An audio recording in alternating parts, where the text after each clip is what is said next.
Hi అండి, welcome to my channel Vijayashanti official. Thumbnail చూశారు కదా. భృంగి మహర్షి శివుడి కోసం ఎందుకు తపస్సు చేశాడో మా అన్నయ్య మాటల్లో వినండి. శ్రీ గురుభ్యో నమః. నా పేరు అష్టకాల శివకుమార్ శర్మ. మేము నెల్లూరు నుంచి పోరూరులో ఉన్నటువంటి శ్రీ మహాగణపతి ఆలయంలో జీర్ణోద్ధరణ కుంభాభిషేకానికి పునఃప్రతిష్ఠా కార్యక్రమానికి మేము మా అధ్యాపకులందరం కూడా కలిసి వచ్చి ఇక్కడ ప్రతిష్టా కార్యక్రమంలో పాల్గొంటూ ఉన్నాము. అందుకు మాకెంతో సంతోషంగా ఉన్నది. పోరూరులో ఉన్నటువంటి ఈ దేవస్థానము ఎంతో ప్రసిద్ధిగాంచింది. ఈ స్థలముకి చాలా ప్రత్యేకత ఉన్నటువంటిది.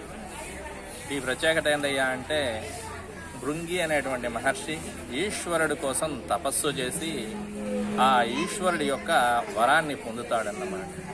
అది ఎక్కడయ్యా వస్తుంది అంటే, మామూలుగా అందరూ కూడా శక్తిని పూజిస్తారు. మనం కూడా చెప్తుంటాం, భార్యాభర్తల మధ్యలో ఎవరు వెళ్ళకూడదు, మధ్యలో నుంచి రాకూడదు అని. అలాంటిది కైలాసంలో పార్వతీ పరమేశ్వరులు ఇద్దరూ కూడా ఒక ఆస్థానంపై ఉండగా, అప్పుడు ఈ భృంగి వీళ్ళంతా కూడా ప్రమద గణాలంతా కూడా నాట్యం చేస్తుంటే ఎంతో భక్తి తన్మయంతో ఆ ఈశ్వరుని మెప్పు పొందడం కోసం ఈ భృంగి నాట్యం చేస్తాడు.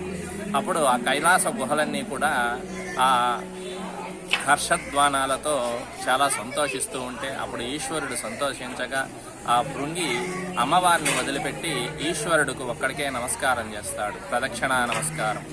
అప్పుడు ఆ అమ్మవారు అడుగుతుంది, ఎందుకయ్యా ఆయన అంత గొప్పవాడు కదా, భార్యాభర్తల మధ్యలో రాకూడదని తెలుసు కదా, మరి నన్ను వదిలేసి ఇంకొక్కడికే ప్రదక్షిణ చేయడానికి కారణం ఏమిటి అని అడగగా, మహాయోగులైనటువంటి విధులు వాళ్ళకి మోక్షమే పరమార్థంగా ఉంటారు కనుక, వాళ్ళకి ఇక దేనిపై ధ్యాస ఉండదు కనుక, నీ యొక్క అవసరం వాళ్ళకి లేదు, శక్తి అవసరం వాళ్ళకి లేదు అని చెప్పేసి మోక్షం కోసం నన్ను ప్రార్థిస్తారని చెప్పగానే ఆ అమ్మవారు ఆ కైలాసాన్ని వచ్చేసి భూలోకానికి వస్తుంది.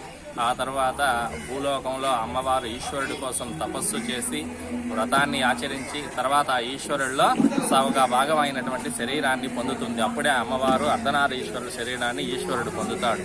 అలాంటి సందర్భంలో అంత ముఖ్యుడైనటువంటి ఆ భృంగి మహర్షి తపస్సు చేసినటువంటి ఈ క్షేత్రంలో ప్రతిష్టా కార్యక్రమం కలిగింది.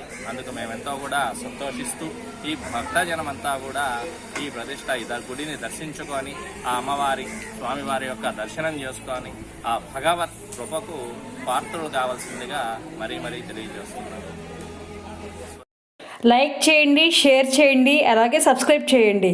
Thanks for watching.